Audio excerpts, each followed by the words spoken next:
Now, like most people, I can't afford to go out and eat $1,000 steak at Salt Bae's restaurant. But what I can do is show you how to make it for a fraction of the price at home yourself. So let's make it. Start by oiling and seasoning your steak generously. The steak that I've got here is a 28-day aged ribeye steak. I highly recommend not using Salt Bae's technique of drizzling salt down your arm to season the steak. It's highly inefficient and wasteful, but anything for views, right?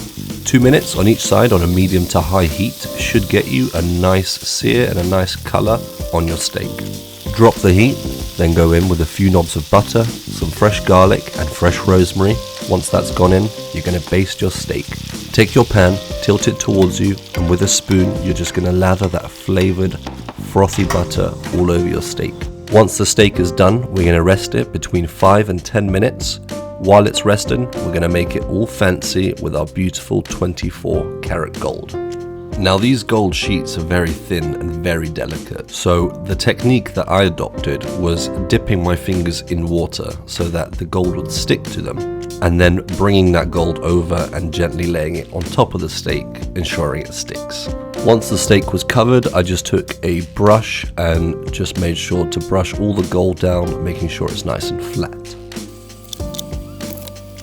Now that's your golden steak done, all we need is something to wash it down with.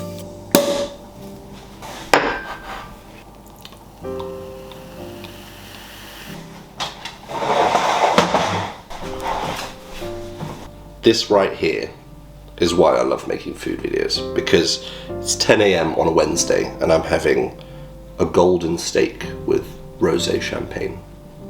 Life could be worse. Life really could be worse. Cheers.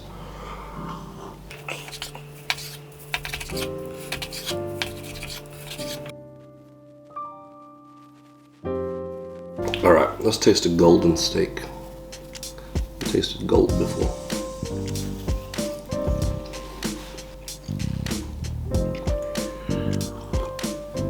Honestly, flavor-wise, makes no difference.